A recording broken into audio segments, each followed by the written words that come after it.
তোমাদেরকে আজ গল্প শোনাবো এমন এক কিপ্টের দম্পতির, যে কিনা ছিল মহাবিপদে। নাম ছিল তার পরাণ। সে ছিল মধ্যবিত্ত সচ্ছল একটি মানুষ, আর মহাকৃপণ। সাথে তার স্ত্রীও একই সূত্রে বাঁধা। কি গো, বলি কি যে ঘরের তাহলে মোমবাতিটা জ্বালিয়ে দিই নাকি? প্রায় তো অন্ধকার হতে চললো। কেন গা, এখনই মোমবাতি ধরানোর কি আছে? আর একটু কিছুক্ষণ পরেই সন্ধে নামবে, তখনই না হয় ধরাবে। আর তুমি দেখছি আমার পয়সাগুলো ধ্বংস করেই ছাড়বে। এখনো দিনের আলো টের যেতে দেরি আছে। চুপ করে বসে থাকো আর সন্ধে আবার অপেক্ষা করো। চাঁদ না ওঠা পর্যন্ত যেন মোমবাতি না ধরানো হয়।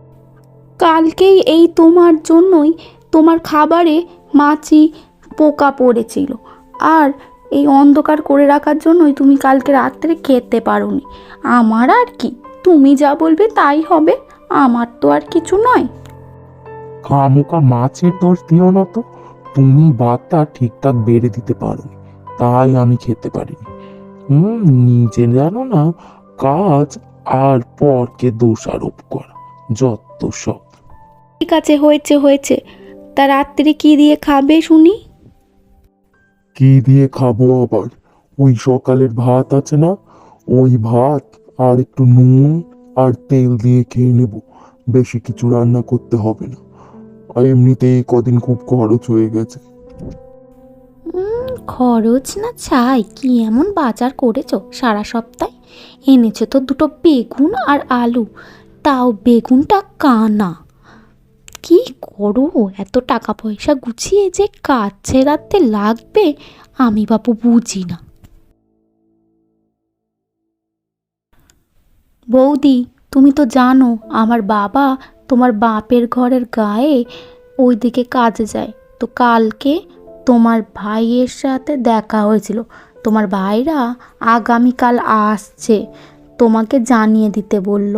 কেমন? আচ্ছা বৌদি, আজকে চলি। ও বাবা, ভাই আর ভাইয়ের বউ কালকে আসছে? আমার কথা তো শুনে এক্ষুনি রেগে পাঁচ হয়ে যাবে। কি যে করি? ওগো, শুনছো? কি হয়েছেটা কি? কাজ বেরোনোর আগে এরকম ষাঁড়ের মতো চিৎকার করছো কেন? কি হয়েছে খুলে বলো দেখি। বলছি কি, ওই পাড়ার খেন্তি এসেছিল, এসে বলল কালকে আমার ভাই আর ভাইয়ের বউ আসছে, তাই তোমাকে জানানোর জন্য ডাকছিলুম। হ্যাঁ, বলো কি? আহা, আসার আর সময় পেলে না? এই টাইমে আসতো? এমনি আমার খরচে হাত বেড়ে যাচ্ছে। তোমার বাপের বাড়ির লোকগুলো বলি হাড় হাবাতে। তা যাই হোক, তোমাকে যেগুলো বলছি শুনে রাখো। ওই পেছনের যেসব শস্যগুলো আছে, চালগুলো আছে, সেগুলো ভালো করে ঢেকে রাখো, বুঝেছ? আর আমি যা যা বলবো তাই তাই করবে। ওদেরকে এখানে একদিনের বেশি রাখা যাবে না।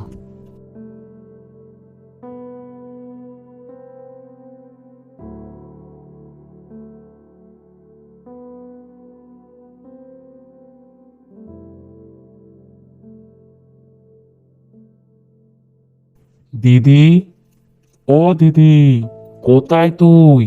ঘরে তো কাউকে দেখছি নে। কোথায় তুই? আয়, বাইরে আয়, আমরা এসে গেছি। ও মা, কাউকে তো দেখছি না, ঠিক সারা শব্দ দিচ্ছে না। এসো তো, ঘরের দরজাও খোলা। চলো ভেতর থেকে একবার দেখে আসি, নিশ্চয়ই দিদি ঘুমাচ্ছে, বুঝলে। ও ভাই, তোরা এসেছিস? দেখ না, আমার শরীরটা খুব দুর্বল ভাই, উঠে কাজ করতে পারছি না, পেটে খুব ব্যথা করছে, ওই জন্য আমি সাড়া দিতে পারছিলাম না ভাই। আয় ভাই আয়, এসে বস। সে কি, তোর এত শরীর খারাপ? জামাইবাবুই বা কোথায়? ডাক্তার দেখাসনি? ঠিক আছে, তুই শুয়ে থাক। কল্যাণী, তুমি ওকে একটু দেখো দিদিকে। আমি যাই, গিয়ে বৈদ্যর কাছ থেকে গিয়ে ওষুধ নিয়ে আসি। আর তারপরে দেখছি কি করা যায়।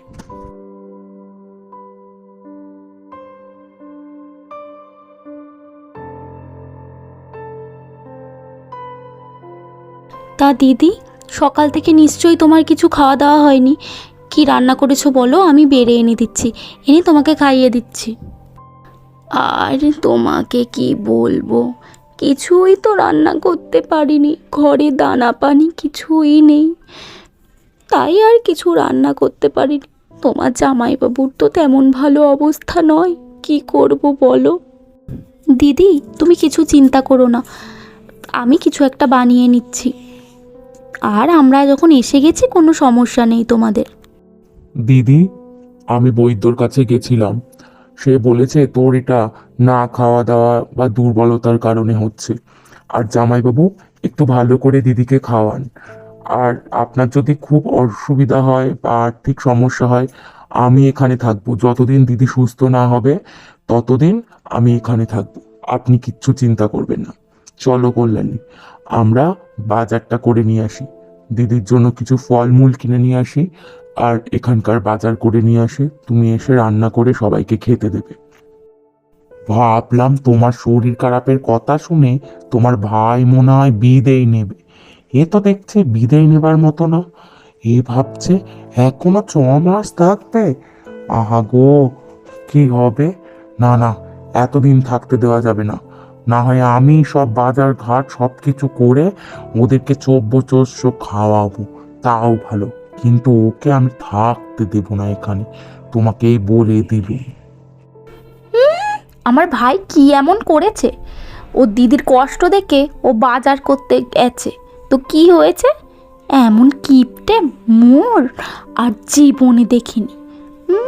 কোথায় আমার ভাই এসেছে খাওয়াবে তা না, ওকে বিদেয় করার জন্য খাওয়াচ্ছে, বলিহারি। আচ্ছা, হয়েছে হয়েছে, এবার বলো দেখিনি তোমার ভাই কি কি খেতে ভালোবাসে, তাড়াতাড়ি বাজার থেকে কিনে নিয়ে আসি। যাই, এই বেশি দেরি করবো না। নে দিদি, তোর জন্য ফল, বাজার, মাছ, মাংস সব এনেছি। কল্যাণী গিয়ে রান্না করছে।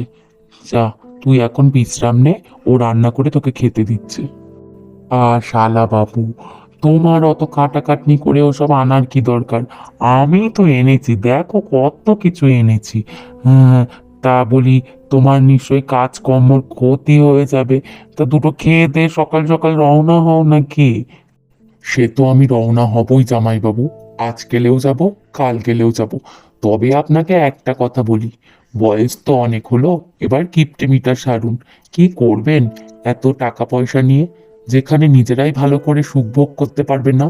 আজ না খেয়ে খেয়ে দিদির এই অবস্থা, তার কবে খাবেন? আর এই করতে করতে যদি মারা যান, তাহলে টাকা পয়সার কি হবে ভেবে দেখেছেন?